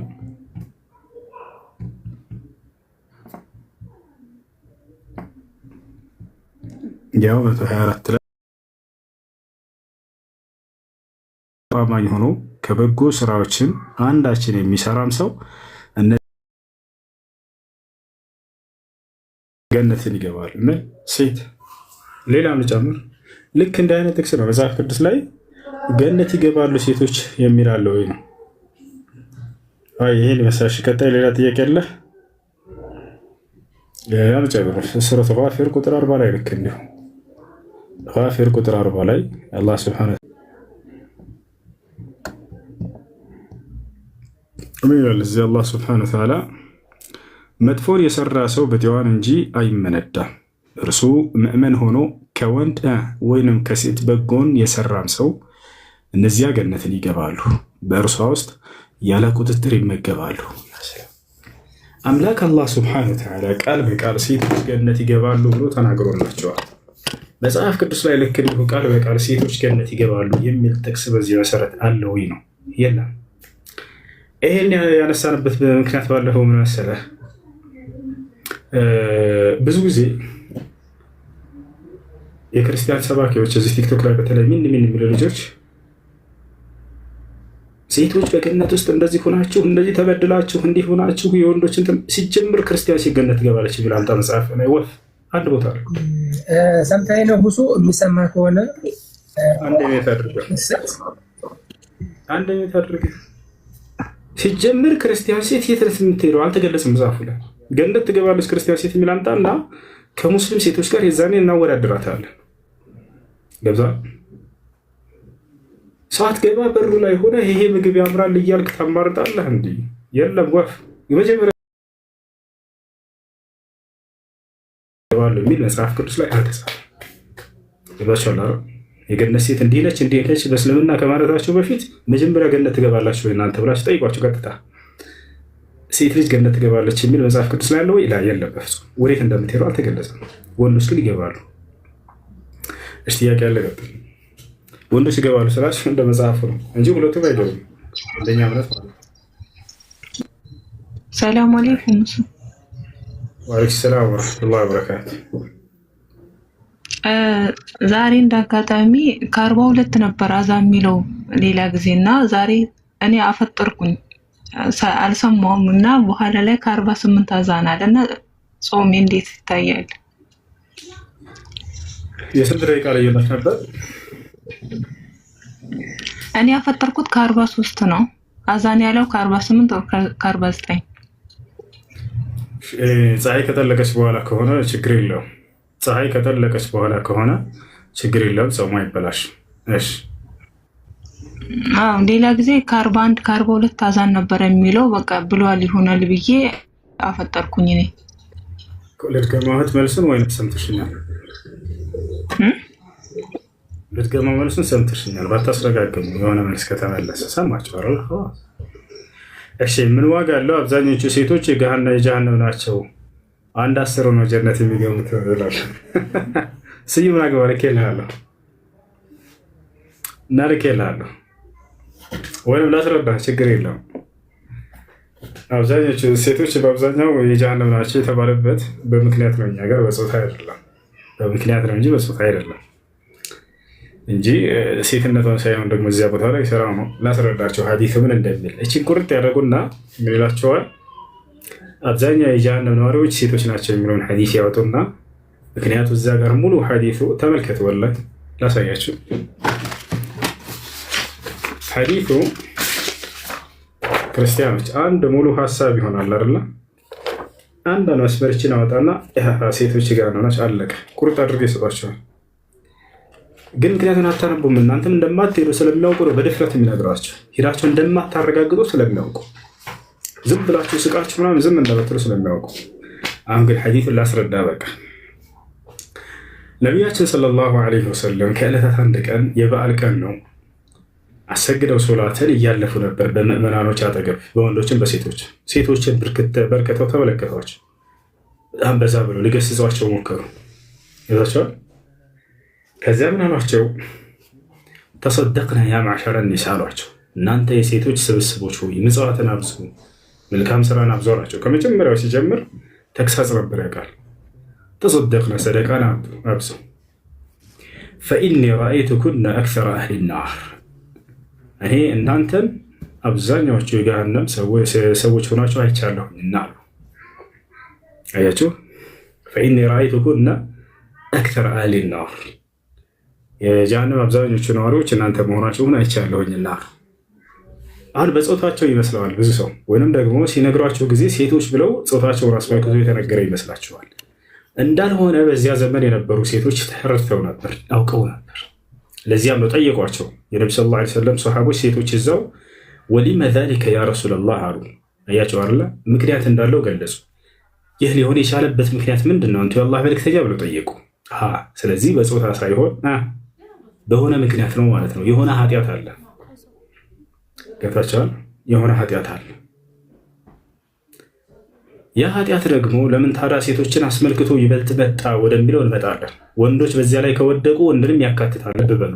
ግን በአብዛኛው ሴቶች ከሆኑ በዚያ ነገር ላይ የተካኑት ሴቶችን አስመልክቶ ተግሳጹ ይመጣል። በአብዛኛው ወንዶች ከሆኑ በዚያ በኃጢአት የተካኑት ወንዶችን አስመልክቶ ይመጣል። ገብታችኋል? ለዚያ ጠየቁ እነዚያ ሰሃቢያቶች ሴቶች ጠየቁ፣ ወሊመ ዛሊከ ያ ረሱለላህ፣ ይህ ሊሆን የቻለበት ምክንያት ምንድን ነው አንቱ የአላህ መልክተኛ አሏቸው። ነቢ ሰለላሁ ዐለይሂ ወሰለም ሁለት ኃጢአቶችን ገለጹላቸው። ሊአነ ኩነ ተክፉርነ አልዓሽር ወተክፊርነ አልላዕና። ምክንያቱም እናንተ አያችሁ በምክንያት ነው እንጂ በጾታ አይደለም። ሊአነ ኩነ የሚለው ምክንያቱም እናንተ አሏቸው። ሴቶች ስለሆናችሁ ላ እንደዛ ቢሉ ስተት ነበረ። ግን ዲያቆኖቻቸው ሲነግሯቸው ያውቃሉ። በምክንያት ነው ሊሆን የቻለበት ምክንያት ብለው እንደማይጠይቋቸው ያውቃሉ። ግን በዚያ ዘመን የነበሩ ሴቶች ጠየቁ ነቢ ሰለላሁ ዐለይሂ ወሰለም፣ ለምንድን ነው አንቱ የአላህ መልክተኛ ይህ ሊሆን የቻለበት ምክንያት አሉ። ምክንያቱም ከዚያ ነቢ ሰለላሁ ዐለይሂ ወሰለም ምክንያቱም እናንተ የባላችሁን የዘመናት ውለታ ስለምትክዱ አሉ። ባሏ እድሜ ልኳን ሲያስደስታት ለፍቶ ደክሞ ሲያኖራት ቆይቶ የሆነ ጊዜ ስታሉ ጊዜ በሽማግሌ ፊት ሲቀርቡ ምን አድርገህ ታውቃለህ አንተ በአንተ ምክንያት አይደል እንደዚህ የሆንኩት ብላ የዘመናት ሁሉን ደስታ ትክዳለች። አያችሁ። ስለዚህ አንደኛ በሴትነቱ አይደለም፣ ሁለተኛ አጠቃላይ ሴቶችንም አይደለም፣ ሶስተኛ ምንድን ነው በዚህ በክፉ ነገር የተካኑ ሴቶችን ብቻ አስመልክተው የመጣ ሐዲስ። ሴት ልጅ የባሏ ውለታ መካድ አለበት ላይ የለባትም። አንዱ ሌላውን እንዳይክድ፣ አንዱ ሌላውን እንዲያመሰግን አምላክ አላህ ሱብሓነሁ ወተዓላ አዟል። የሰዎችን ውለታ መካድ ይባላል አይደል? ይሄ በጣም አስቀያሚ ነገር ነው። አእምሯቸውም የማይቀበለው ነገር ነው። ለዚህ ነው ኢስላም የሰውን ውለታ በጣም ያከብራል። ነብዩ ሰለላሁ ዐለይሂ ወሰለም ብናሉ ሲናገሩ መን ሰነዐ ኢለይኩም ማዕሩፈን ፈካፊኡሁ ፈኢን ለም ተጅዱ ማ ቱካፊኡነሁ ፈድዑ ለሁ ቢልኸይር አሉ። መልካም የዋለላችሁን ሰው እናንተም መልካም በመዋል ካሱት። የምትክሱበት እንኳን መልካም ነገር ብታጡ ያን መልካም የዋለላችሁን ሰው አመስግኑ፣ እንዳትክዱ አሉ ነብዩ ሰለላሁ ዐለይሂ ወሰለም። አያችሁ፣ እንዳትክዱት። ስለዚህ ይህን የማታደርግ አስቀያሚ የሆነችን ሴት አስመልክተው ነው ሐዲስ የመጣው። የባሏን ውለታ እንዳትክድ ታቸዋል። ያ ነው። ሁለተኛ ምክንያታቸው ምንድን ነው? ወቱክፊርነ ላዕና፣ እርግማንን ስለምታበዙ አሉ። አይታችሁ ከሆነ እናቶቻችን በትንሹ በትልቁ አቡ አፈር ብላ ይሉናል፣ አቡ እንዲሆን ይሉናል፣ በጣም ይራገማሉ። ስለዚህ አንደኛ በሴትነታቸው አይደለም፣ ሁለተኛ ሙሉ ጥቅል ሴቶችን አስመልክቶ የመጣ አይደለም፣ ሶስተኛ ምንድን ነው በዚህ ኃጢአት ላይ ካለች ነው። ከዚህ ከራቀችስ እሷን አይመለከትም ማለት ነው። ኸላስ ወንድ ልጅ በእነዚህ ኃጢአቶች ላይ ከተካነ እርሱም እንዲሁ የሚስቱን ውለታ ሊክድ አይገባም። የታውቃታለሁ እኛ አንቺ ሲጀመር ምናምን ብሎ ቢክድ እርሱንም ያካትታል። እርግማንንም የሚያበዛ ከሆነ እርሱንም ያካትታል። ጉዳዩ የፆታ ጉዳይ ሳይሆን የኃጢአት ጉዳይ ነውና ገብታችኋል አይደል? ያ ነው። ታዲያ ለምንድን ነው ሴቶችን አስመልክቶ ተግሳጽ የመጣው ወንዶችን ለምን አላለም ከተባለ ተመልከቱ። የእስላም ጥበብ በትእዛዛቶችና በክልከላዎቹ ላይ ታችሁ ከሆነ ሙሉ ቁርአንና ሐዲስን ያነበበ ሰው ሴቶች በዚህ ኃጢአት ላይ ታዋቂዎች ከሆኑ በብዛት እነርሱን ተግሳጽ አድርጎ ይመጣል። ግን ወንዶችን አይመለከትም ማለት አይደለም። ወንዶች ከሆኑ በዚያ በነገር ላይ የተካኑት በዚያ በኃጢአት የሚታወቁት ወንዶችን አስመልክቶ ይመጣል። ግን ሴቶችን አይመለከትም ማለት አይደለም። ከወንዶች ከተወሰነ ለምሳሌ ላንሳላችሁ። እኔ ልጠይቃችሁ ወደ ቁርአን ወደ ሐዲሱ ማስረጃ ሳልሄድ በፊት በስርቆት በአብዛኛው የሚታማው ማን ነው? ወንድ ነው ሴት? በሌብነት ማን ነው በሌብነት የሚታማው? ሴት ነች ወንድ? ወንድ አያችሁ። ስለዚህ ክልከል ተግሳጹ ማንን አስመልክቶ ነው መምጣት ያለበት? ወንድን። አያችሁ። ያ ማለት ሴት አትሰርቅም ማለት አይደለም። ግን በአብዛኛው በዚያ ነገር ላይ የሚታወቀው ወንድ ልጅ ነውና ወሳሪቁ ብሎ ጀመረ አላህ የወንድ ሰራቂዎች እያለ እነርሱን ወቀሳና ተግሳጽ አድርጎ መጣ። አያችሁ። አምላክ አላህ ሱብሓነሁ ወተዓላ በሙሉ በቁርአንና በሐዲስ ላይ ሲናገር ጊዜ ነብዩ ሰለላሁ ዐለይሂ ወሰለም ሲናገር በጣም የተካነበትን ነገር ያነሳውና በዛ ነገር ላይ እሱን ተግሳጽ ያደርጋል። ያ ማለት ያኛው ወገን አያደርግም ማለት አይደለም። አያችሁ።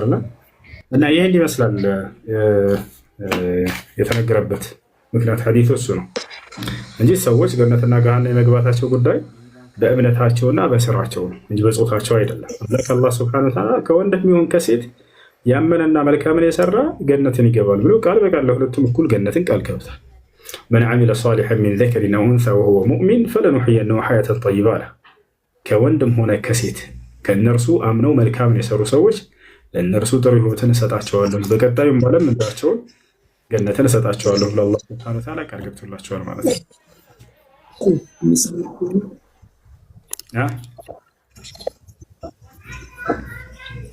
እሺ ሰላም አለይኩም።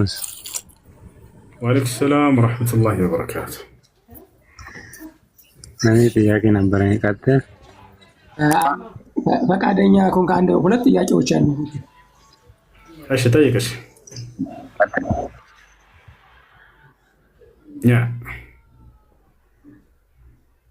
ኔትወርኩ በጣም ይዘገያል። እንታገስ። እኔ ልጠይቅ ሁሱ ጠይቅሽ። ጠይቅ። እሺ ይሄንን እዚህ ክፍል ላይ ጊዜ ሰተን ቢሆን ታየዋለህ ሁሱ።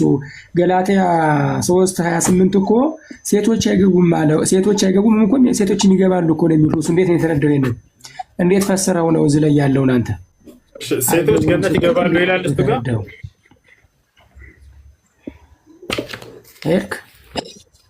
ሴቶች ገነት ይገባሉ ይላል እሱ ጋር። ኔትወርክ ይዘገያልና ነው። እሺ ኔትወርክ ስለሚዘገይ ነው። ሴቶች ገነት የሚል ቃል በቃል ላሳየው እንዴ አይገቡም እኮ አላለም እኮ ጥቅሱ ነው ይወጥ በደንብ ማለት ተረጋጋና ለሄድ ነው። እሺ ይኸውልህ እንዴ አላህ ነው ከወንዶች ጋር ነው ቁርአን ላይ ቃል በቃል አላህ ሱብሓነሁ ወተዓላ ስለወንዶች ወይንም ስለ ጥቅል ላይ ንግግር አይደለም። ጥያቄ ልብ በል። አዎ አይቼዋለሁ፣ አንብቤዋለሁ። ቁርአን ላይ ያለው ነው እሱ አንብቤዋለሁ። ልክ እንደዚህ ሴቶች ይገባሉ ያለ ነው። እሺ ሴቶች ገነት ይገባሉ ካለ እስኪ ንገረን።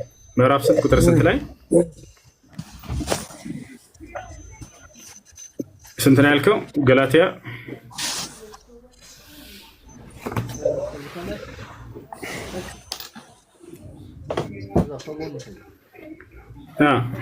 ሶስት ቁጥር 28 ነው። ገላትያ 3 ስንት ነው ያልከው? ቁጥር 28 ቁጥር 28 3 እሺ ቀጥሉ። ገላትያ 3:28 እያሰማህ ነው። ወደዛ ጋር ዘርጊ በኋላ ትመጣ 3:28 አየሽ፣ እዚህ ቦታ ላይ አይሁዳዊ ወይንም የግሪክ ሰው የለም፣ ባሪያ ወይንም ጨዋ ሰው የለም፣ ወንድም ሴትም የለም፣ ሁላችሁም በክርስቶስ ኢየሱስ አንድ ናችሁ። ስለ ገነት መግባት እያወራ አይደለም። ቁርአን ላይ ሐዲስ ላይ በርካታ ቦታ ሰጠ ይችላሉ። ሁላችሁም አንድ ናቸው ምናምን የሚል ቃል እሱ ሳይሆን ጥያቄ ሴቶች ገነት ይገባሉ የሚል ቃል በቃል ጥቅስ አለ ወይ መጽሐፍ ቅዱስ ላይ? ማለት ነው እንደሱ የሚል የለም። ገነት ስለመግባት አያወራም እዚህ ጋር። ዛሬ ምን እንደነካችሁ አላውቅም። አየሽ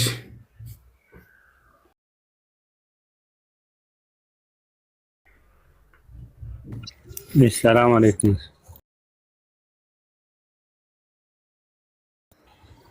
አይሰማ እሺ እኔ የሰው ልጅ አፈጣጠር የሚያወራው አለ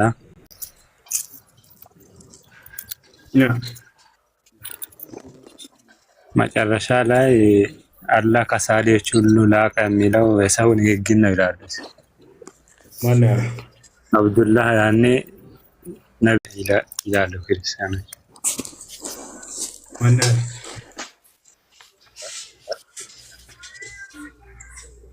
ፈጠን በል ወንድም፣ ማን ነው ያለው? ይታተር ሐዲስ ላይ አለ እንዝለታ ከዛ ቢላል የትኛው ሐዲስ ላይ?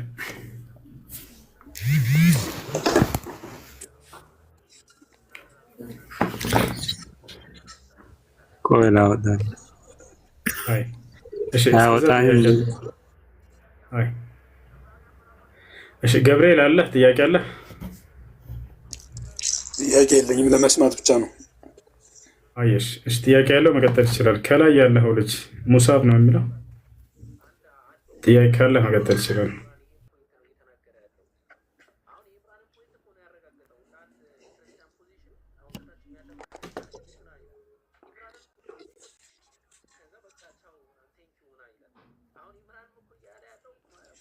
እሺ አድሚኖች ካላችሁ በተራ አስገባችሁ። መግባት የሚፈልግ ክርስቲያን ካለ 3 ቁጥር ይጻፍ።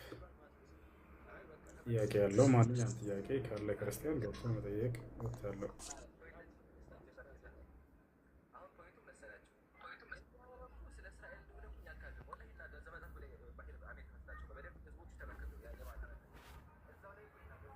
ወራህመቱላሂ ወበረካቱ።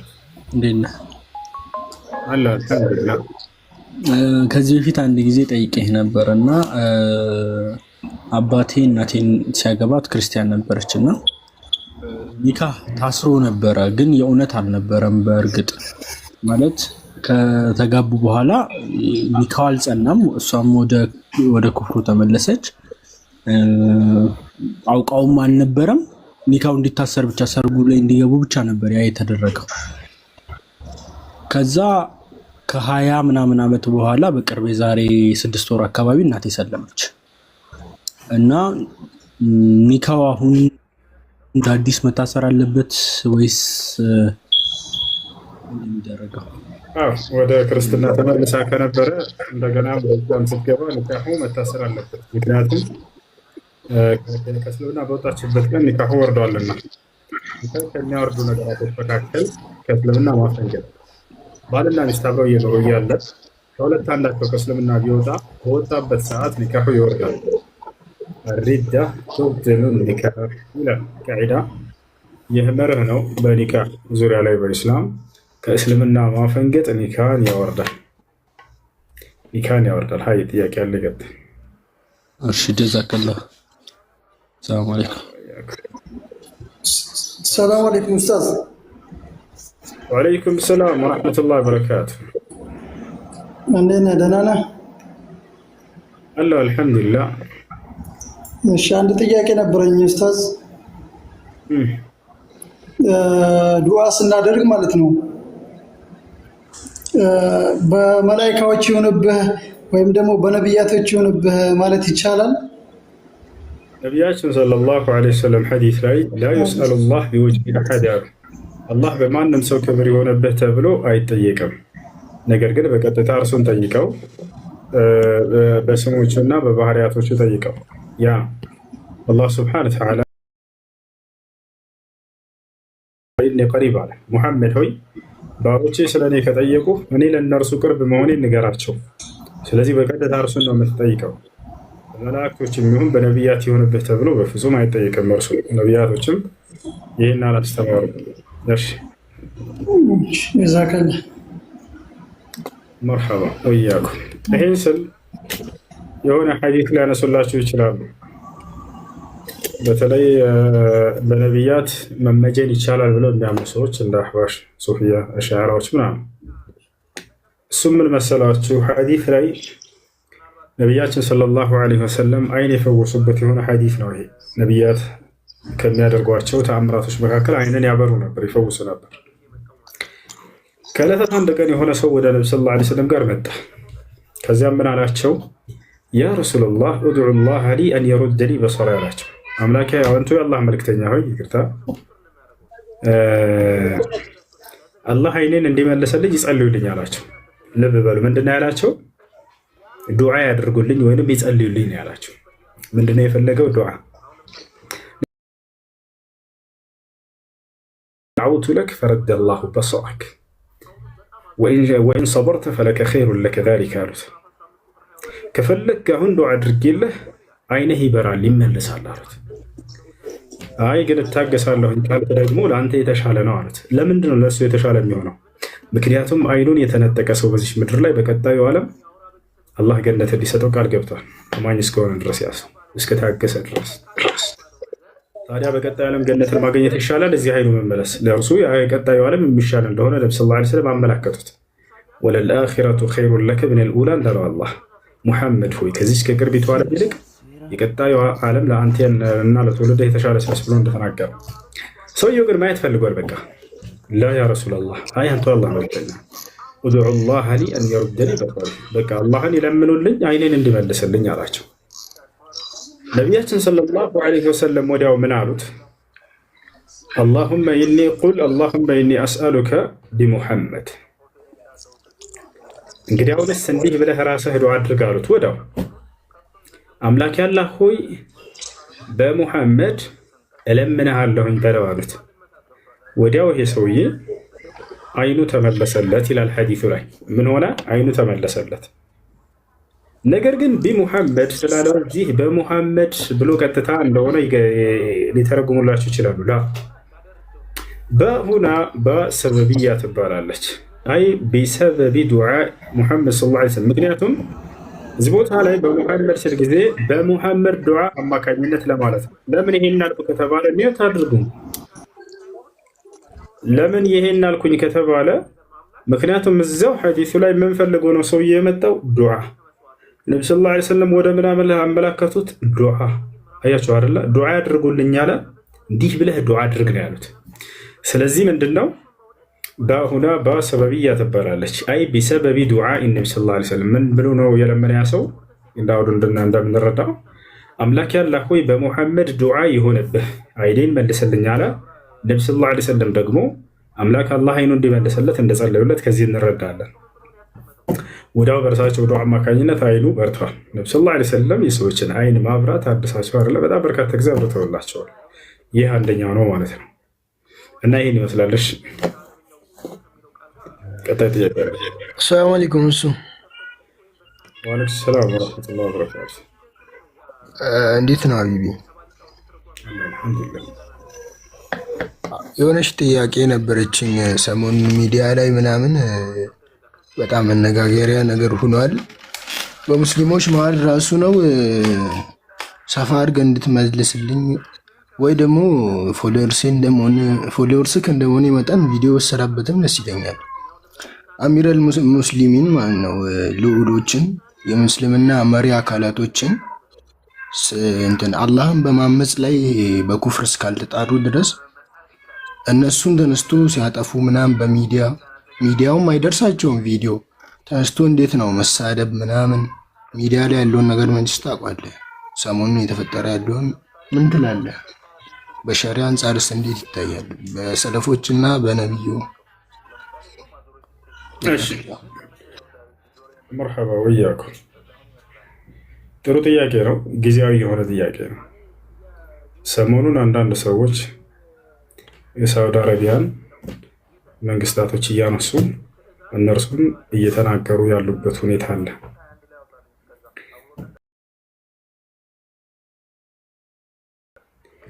ነቢያችን ሰለላሁ ዐለይሂ ወሰለም ምን ማድረግ እንዳለብን ተናግረዋል።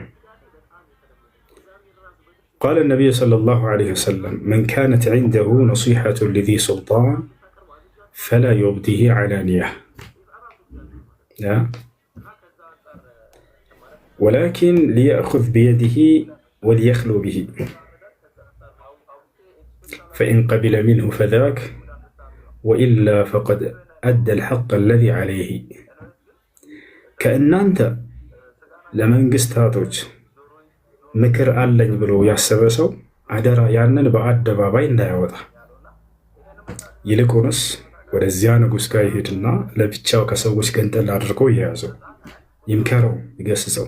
ከተቀበለው ያ ነው የሚፈለገው። አልቀበልም ካለ ደግሞ ይህ ሰው በእርሱ ላይ ያለበትን ግዴታ ተወጥቷል። هذا هو منهج السلف الصالح ومنهج أهل السنة والجماعة መስራት እንዳለብን ኢስላም አስተምሯል። ይህ በጣም ጥንቃቄ የሚፈልግ የሆነ ባብ ነው። وهذه زلة زل فيها الخوارج التكفيريون خوارجنا تكفيريوش يتنشراتتوبتنا يتأمموا بت هنا باب نهي يمجمروا أستوابي لمن دون توقع ምክንያቱም ምንድነው ከተባለ በአደባባይ መንግስትን መቅራለሁ ብትል ያ መንግስት አንተ ላይ አደጋ ለማድረስ ነው ቶሎ ብሎ የሚፈልገው ጉልበቱን ነው መጠቀም የሚፈልገው። ገብታችኋል አይደል? ወይንም ደግሞ አይታችሁ ከሆነ አመጽ በተሰራ ቁጥር ተቃውሞ ሰልፍ በተወጣ ቁጥር እነዚህ መንግስታቶች ሄደው ህዝብን ያጠቃሉ፣ ይጎዳሉ። የዛኔ ተራው ህዝብ ላይ አደጋ ነው የሚደርሰው። ገብታችኋል? እና እኛ መንግስታቶቹ ጥፋት የላቸውም እያልን አይደለም። ሊኖረው ይችላል፣ ያየው ጥፋት ሊኖር ይችላል። ነገር ግን كيفية التعامل معهم يكون على منهج السلف الصالح وليس على منهج الخوارج وطريقة ذو الخويصرة الذي خرج على النبي عليه الصلاة والسلام. بعد ما بيتكساس على الميوت سووش يزاو على يزان من قست معنا نتنا أنت ما ترشت هاي نتأكد مني يسالفوش من هجر الله. بنبياتنا صلى الله عليه وسلم جزي لما جمر جزيه من قد هيلو ذو الخويصرة يتبع سون. ነቢያችን ሰለላሁ ዐለይሂ ወሰለም ከሆነ ጂሃድ በኋላ ገኒማ አለ ወይንም ደግሞ ምርኮ አለ አይደል? ያንን ምርኮ አምጥተው ለሰሃቦች እያከፋፈሉ ነበር። ወጣቸው እያከፋፈሉ ባሉበት ጊዜ ذل خويصرة የተባለ ሰው ቆመና هذه قسمة لم يرد بها وجه الله اعدل يا محمد فإنك لم تعدل አላቸው። فسل عمر أو خالد بن الوليد سيفه وقال يا رسول الله ائذن لي أن أضرب عنقه. فقال النبي صلى الله عليه وسلم دعه يا عمر أو خالد فإنه يخرج من ضئضئ هذا الرجل أقوام يقرؤون القرآن لا يجاوز حناجرهم أو تراقيهم يمرقون من الدين كما يمرق السهم من الرمية. ነቢያችን ሰለላሁ ዐለይሂ ወሰለም ከዕለታት አንድ ቀን ገኒማ እያከፋፈሉ እያለ ምርኮ እያከፋፈሉ እያለ ቆመና አንድ ذل خويصرة የተባለ ሰው ይሄ መንገድ ከየት እንደመጣ አልነግራቸው የኸዋሪጆች መንገድ እንደሆነ ከቀደምቶቹ ጀምሮ ይህ አከፋፈል ፍትህ ታስቦበት እየተከፋፈለ ያለ ክፍል ስርዓት አይደለም አለ። በእርሳቸው ላይ ቆሞ አስተባበለ። اعدل يا محمد فإنك لم تعدل አላቸው። ለማለ ነቢያችን ሰለላሁ ዐለይሂ ወሰለም ምን ብለው ተናገሩ? በዚህ ጊዜ አላ ተእመኑኒ ወአና አሚኑ መን ፊ ሰማ፣ እኔ ከሰማያት በላይ ያለው አምላክ አላህ አምኖኝ ቃሉን እየገለጠልኝ እናንተ በዚህ በጥቂት ፍራንክ አታምኑኝምን ብለው ተናገሩ። በዚህ ጊዜ ሰሃቦች በጣም ተናደዱ። አንቱ የአላህ መልእክተኛ ሆይ ይፍቀዱልኝ አንገቱን ልቅላው ይህን ሰው አላቸው፣ ዑመር ወይም ኻሊድ። ምክንያቱም የአምላክና የነቢያትን ህግ እየተጻረረ ነው። ነቢ ሰለላሁ ዐለይሂ ወሰለም ግን እንዳይገድል ከለከሉት። ዳዕሁ ያ ዑመር አሉት፣ ዑመር ሆይ ተው፣ እንዳትገለው፣ እንዳትነካው አሉ። ነገር ግን ስለዚህ ግለሰብ ልንገራቸው ብለው ትንቢትን ተናገሩ። ነገር ግን ከዚህ ሰው በስተጀርባ ሰዎች ይወጣሉ፣ ቁርአንን ያነባሉ፣ ከጉሮሯቸው አያልፍም አሉ። ምን ለማለት ነው? ያነባሉ በቁርአን ላይ መንግስታቶችን በአግባቡ መታዘዝ እንዳለባቸው፣ ማመፅ እንደሌለባቸው። ነገር ግን ያንን አይተገብሩትም። ይወጡባቸዋል፣ በመንግስታቶች ላይ ያምፁባቸዋል። እነዚህ ሰዎች ይወጣሉ ብለው ተናገሩ። እንዳሉትም ነቢ ሰለላሁ ዐለይሂ ወሰለም ከእርሳቸው በኋላ በዑስማን ብን አፋን ጊዜ መውጣት ጀመሩ። ዑስማን ላይ ተቃውሞ ሰልፍ ወጥተው ነው አማኞች ነን ብለው ዑስማንን የገደሉት። ከዚያ በኋላ እነ አልይ ብን አቢ ጣሊብ አብዱራህማን ብን ሙልጅም የተባለ ኸዋሪጅ ነው የገደላቸው። ከዚያ በኋላ እነዚህ ሰዎች እየወጡ ሄዱ። የሚገርማቸው እነዚህ ሰዎች ሲገለጹ ከዒባዳ ማብዛታቸው የተነሳ ነቢ ሰለላሁ ዐለይሂ ወሰለም እንደገለጿቸው ተሕቂሩነ ሶላተኩም ዐንደ ሶላቲሂም አሉ። የእናንተን ሶላት ከነርሱ ሶላት ጋር ትንቃላችሁ፣ ወደፊት ይነሳሉ እነዚህ ሰዎች አሉ። ሱሐቦችን በዒባዳ ይበልጣሉ። እንደ ሱሐባ ጻድቅ የለም ከነቢያት በኋላ አይደለም፣ ግን እነዛ ይለያል። በጣም አምልኮ ያበዛሉ፣ ግን ትእዛዙን የአምላክን ትእዛዝ አምላክ አታምፁ በመንግስታት ያላቸውን እነሱ ያምጻሉ፣ በዚህ ላይ ታዘዟቸውም አሉ። ጭራሽ አብዱራህማን ብን ሙልጂም እነዚህ ሁሉ ሱሐቦችን ታላላቅ ኸሊፋዎችን የገደሉ ሄዳችሁ ታሪካቸውን ብታነቡ ኃይለኛ የዒባዳ ሰው ናቸው። ዑመር ብን አልኸጣብ በግብፅ ሀገር ላይ በጣም ታላቅ ቃሪ ላክልኝ በተባለ ጊዜ አብዱራህማን ብን ሙልጂምን ነው የላከው። መልሶ ግን ከዑስማን በኋላ ዓሊይን የገደለው ራሱ ይሄ ሰውዬ ነው። በጣም የዒባዳ ሰዎች ናቸው። ስለዚህ ይሄ የአመፃ አካሄድ በፍጹም የኢስላም መንገድ አይደለም። የኢስላም መንገድ አይደለም። ቃለ الإمام البربهاري رحمه الله تعالى في كتاب شرح السنة إذا رأيت الرجل يدعو للسلطان فاعلم أنه صاحب سنة وإذا رأيت الرجل يدعو على السلطان فاعلم أنه صاحب بدع وضلالة.